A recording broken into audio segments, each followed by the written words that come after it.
So, after I finish my lecture, you shall be able to know about the changes that occur in an organization, explore how these changes affect the organizational climate, and learn how to manage the changes in an organization.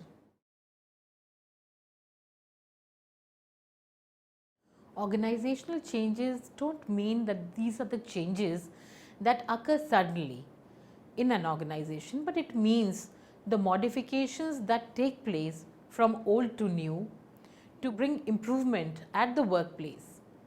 These modifications create some adjustment problem for its employees until they adapt to these new modifications. The process of modification or adaptation, the changes that occur in an organization and the way the organization copes with it is called change management. The whole process of change and change management is studied under the segment division of changes that occur due to environmental factors, that is globalization, diversity and ethics, and organization context. Design and culture also come under it. This whole lecture that I am going to take will briefly explain the factors that bring changes in an organization and how these changes can be managed. Economic globalization is the increasing economic interdependence of national economies across the world through a rapid increase in cross-border movement of goods, services, technology and capital.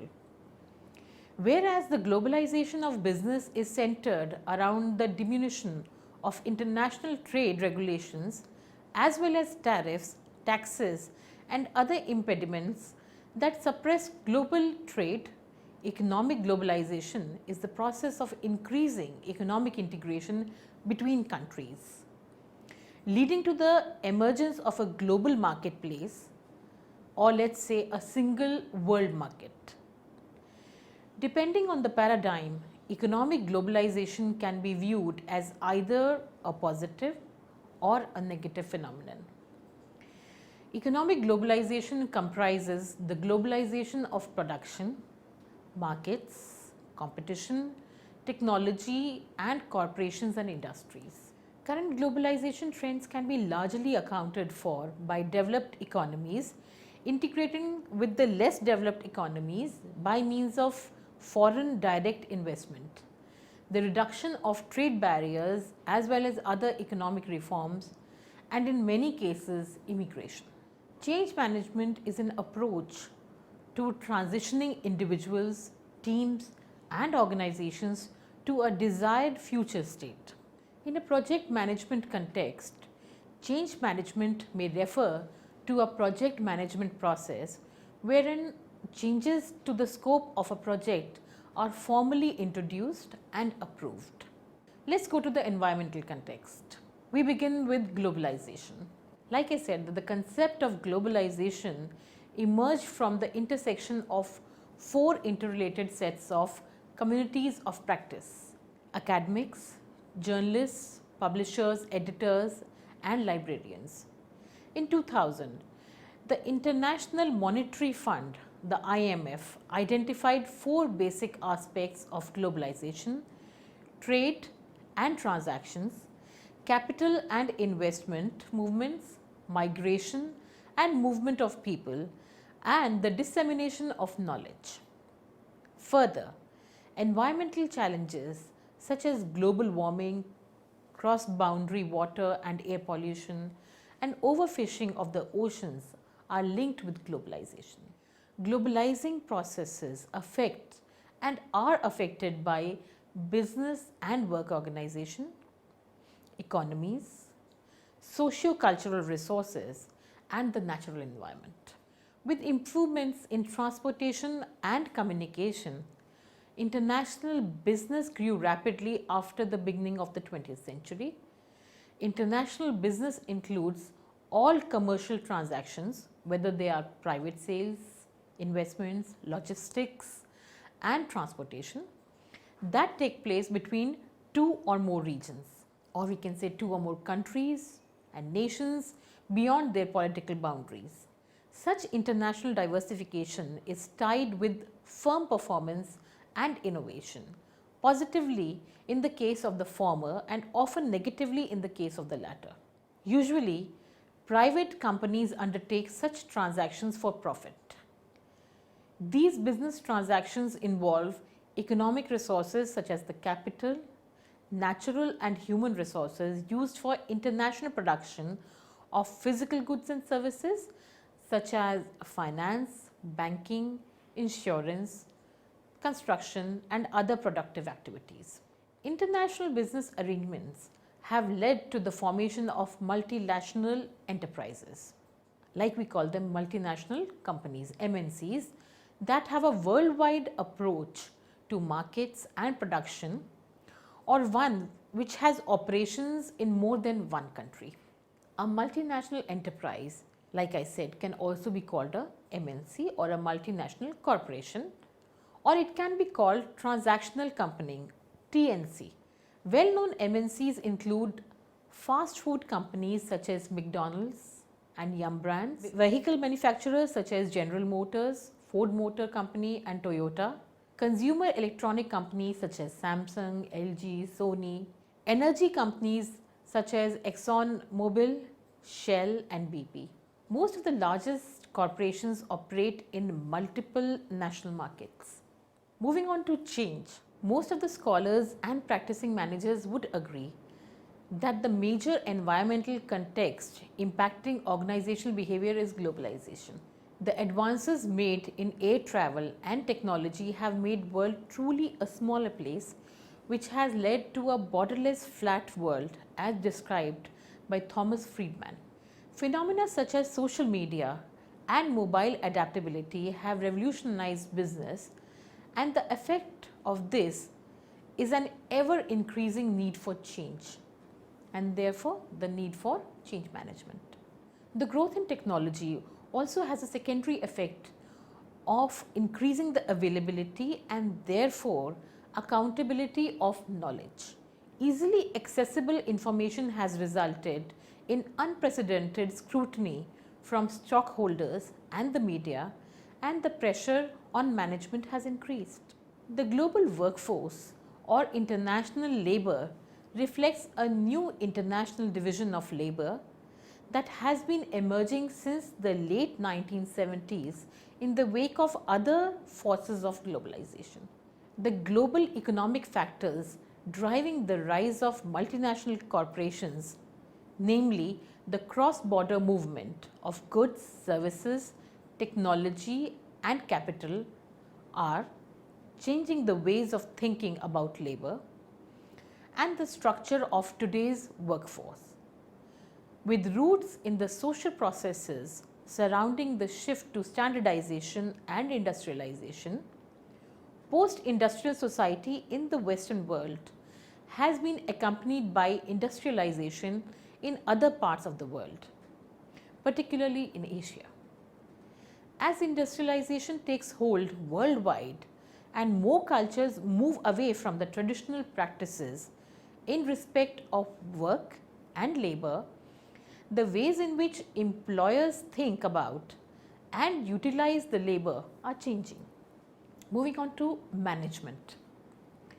Development of global mindset is needed for effective dealing with the complex cultural context facing the study and application of organizational behavior.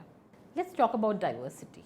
The business case of diversity stems from the progression of the models of diversity within the workplace since 1960s. The original model for diversity was situated around affirmative action, drawing strength from the law and a need to comply with equal opportunity employment objectives. This compliance-based model gave rise to the idea that tokenism was the reason an individual was hired into a company when they differed from the dominant group. The social justice model evolved next and extended the idea that individuals outside the dominant group should be given opportunities within the workplace, not because it was the law, but also because it was the right thing to do. This model still revolved around the idea of tokenism, but it has also brought in the notion of hiring based on good fit. In the deficit model, organizations that do not have a strong diversity inclusion culture will invite lower productivity, higher absenteeism, and higher turnover that will result in higher costs to the company. Moving on to change.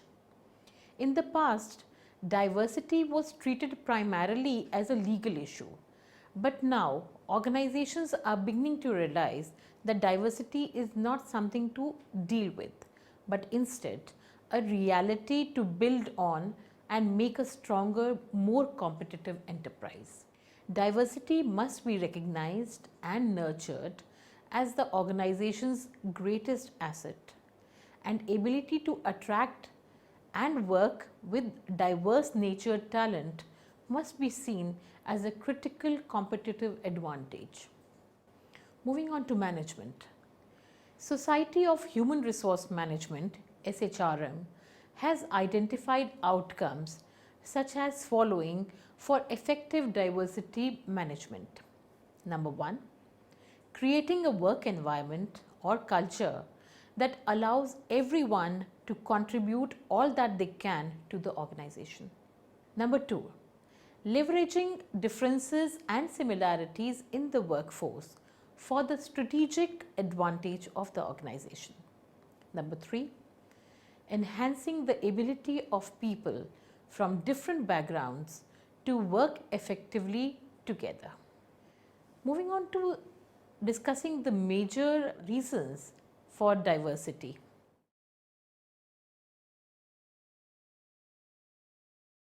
If we go to the organizational context, before we directly jump upon the segments of organizational context, that is the design and culture, let's give a brief look to organizational theory foundation for design and culture. The major development in organizational theory was to view organization as a system made up of interacting parts. The contingency theory suggests that organization change through internal transformation and adaptation, whereas ecological approach says that it is more a process of the survival of the fittest. There is a process of organization selection and replacement. The organizations were also portrayed as learning organizations at the turn of the last century by Frederick W. Taylor's Learnings on Scientific Management, which was said to be transferable to workers to make organizations more efficient. Chris Argyris and his colleagues made a clear distinguish between the single loop and the double loop. Let's talk about what the single loop is. Single loop learning involves improving organizations' capacity to achieve known objectives. It is associated with routine and behavior learning. Under a single loop, the organization is learning without significant changes in its basic assumption. Moving on to the double loop. The double loop learning re-evaluates the nature of the organization's objectives and the values and beliefs surrounding them. This type of learning involves changing the organization's culture. Importantly, it consists of the organization's learning how to learn. Learning organizations have some set of characteristics defining them more clearly, which are briefly I'm going to present now. Number 1 is presence of tension. There is a gap between the vision and the reality. There is questioning, inquiry. There is challenging of status quo, and there is critical reflection.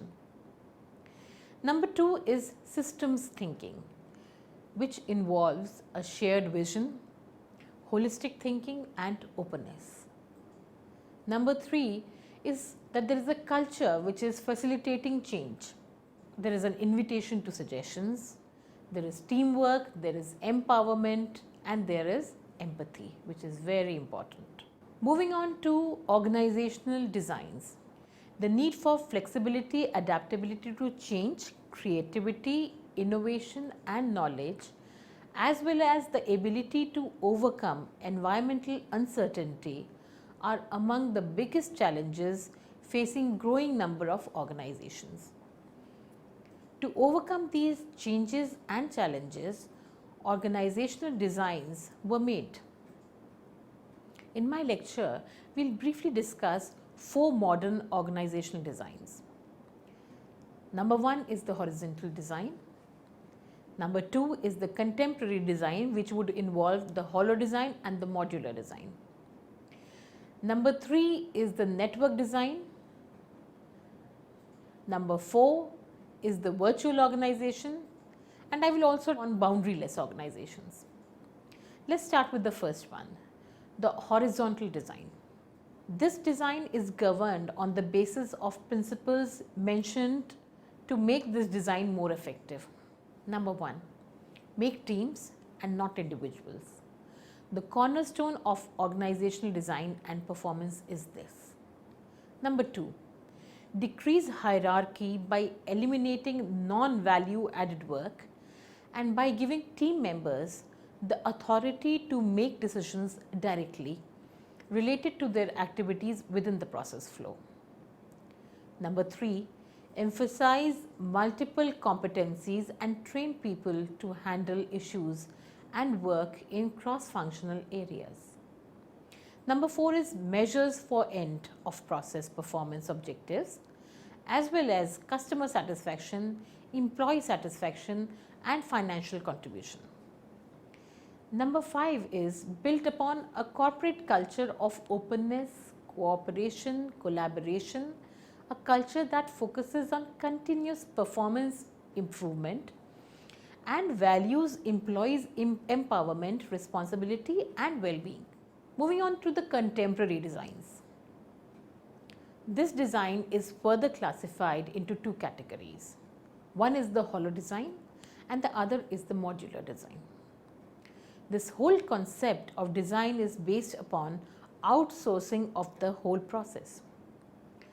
The hollow design, in this design, the whole process of productivity of services and products is taken offshore. In the modular design, instead of taking the whole process offshore like in the hollow design, the modular design consists of decomposable product chunks provided by internal and external subcontractors. Moving on to the network design. Another modern structure is network. While business giants' risk becomes too clumsy to proact and react efficiently, the new network organizations contract out any business function that can be done better or more cheaply. In essence, managers in the network structure spend most of their time coordinating and controlling external relations such as the electronic means.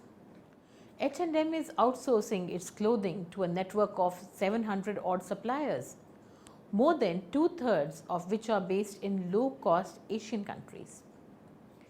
Not owning any factories, H&M can be more flexible than any other retailers in lowering its costs, which aligns with its low-cost strategy.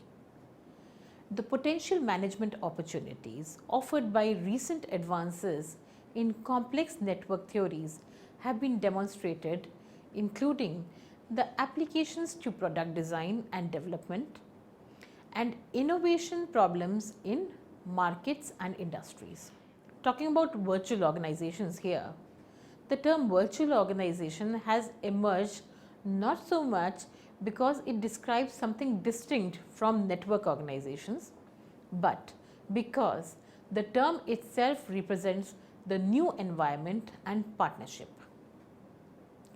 Virtual organizations can be defined as being closely coupled upstream with its suppliers and downstream with its customers, such as where one begins and the other one ends means little to those who manage the business processes within the entire organization.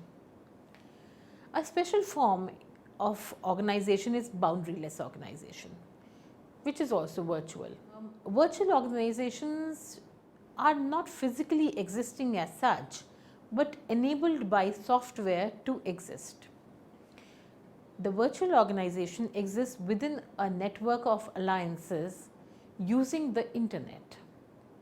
This means while the core of the organizations can be small, the company can still operate globally, be a market leader in its niche.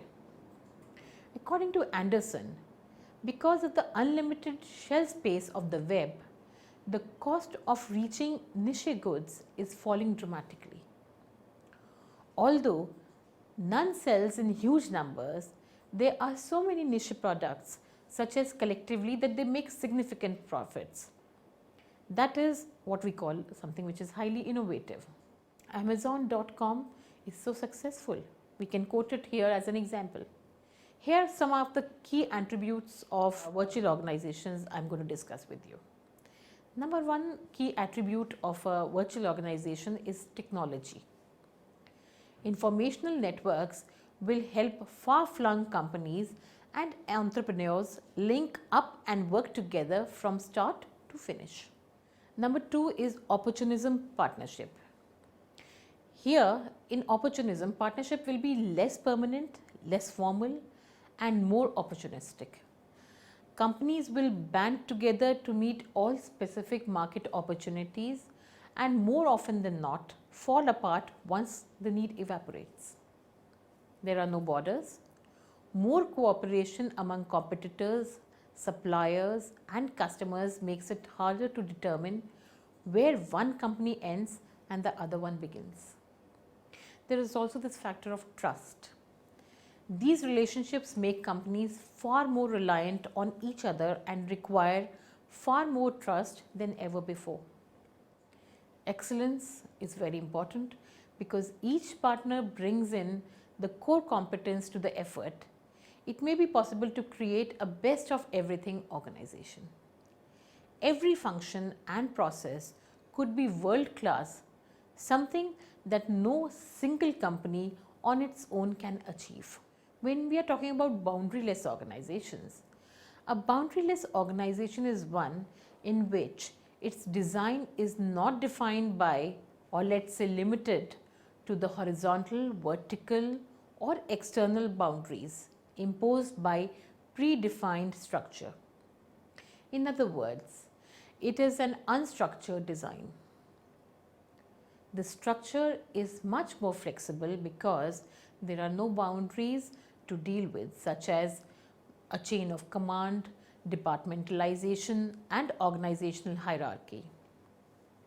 Well, instead of having departments, companies have used the team approach.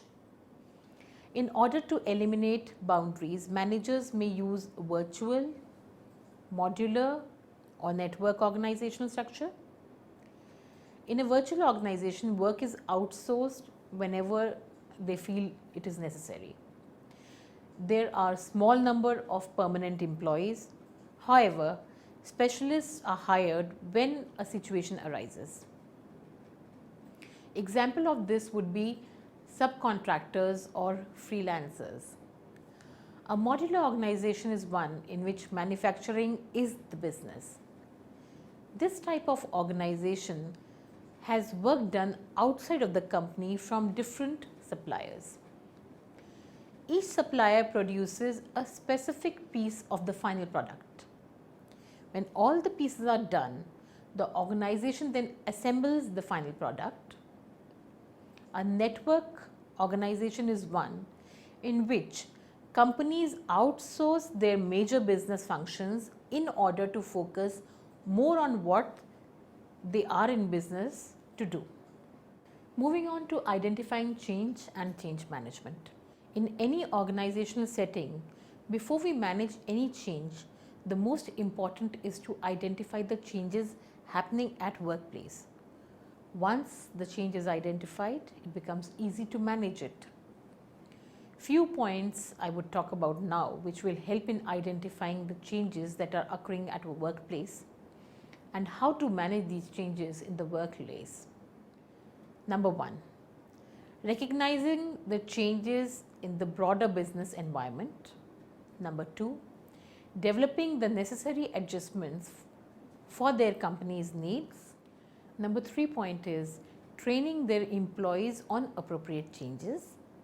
4 is winning the support of employees with the persuasiveness of the appropriate adjustments.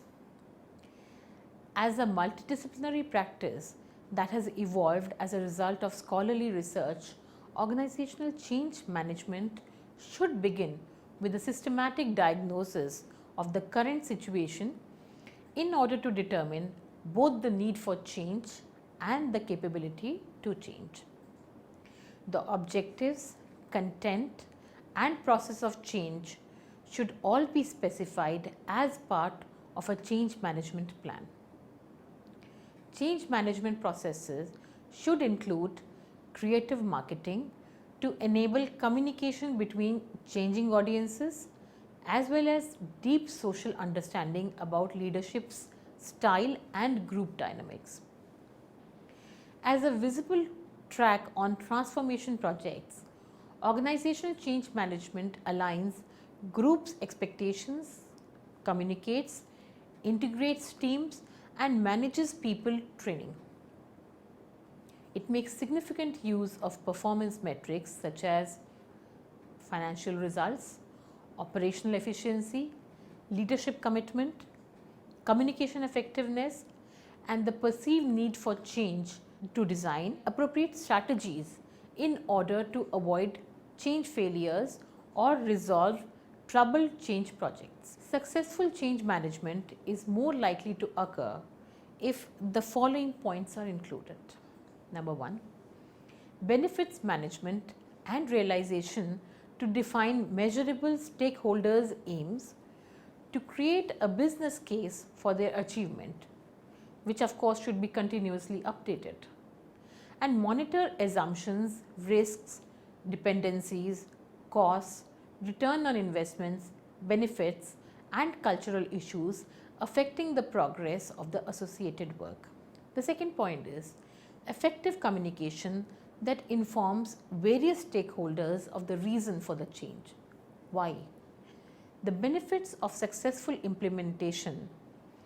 The stakeholders want to know what is in it for us, as well as the details of the change: when, where, who all are involved, what will be the costs involved, etc. Number 3 is devise an effective education training and or skills updating scheme for the organization. The fourth point is counter resistance from the employees of companies and align them to overall strategic development or direction of the organization. The fifth point is provide personal counseling if required to alleviate any change related fears.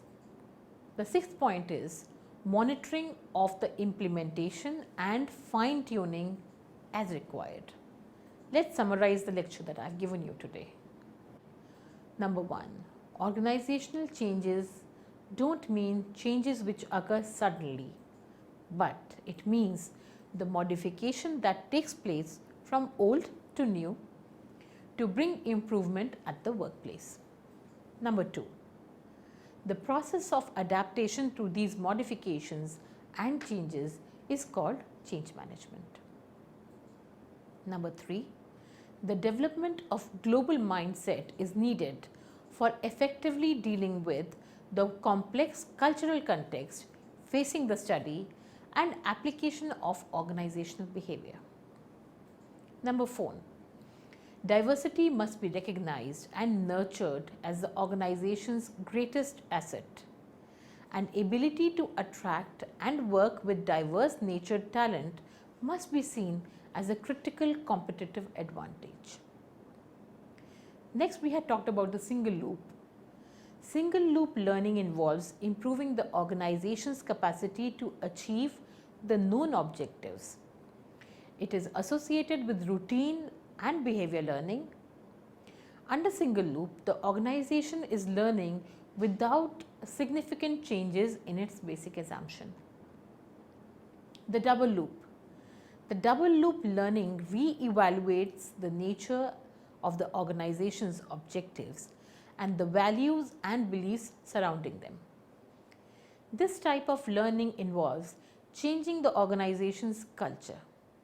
Importantly, it consists of the organization's learning how to learn. Then we had talked about the need for flexibility, adaptability to change, creativity, innovation and knowledge, as well as the ability to overcome environmental uncertainty. These are among the biggest challenges facing the growing number of organizations today. To overcome these changes and challenges, organizational designs were made. In this module, we have briefly discussed 4 organizational designs. We have talked about the horizontal design, the contemporary design, which involves the hollow and the modular design. We have talked about network designs, and we have talked about virtual organization.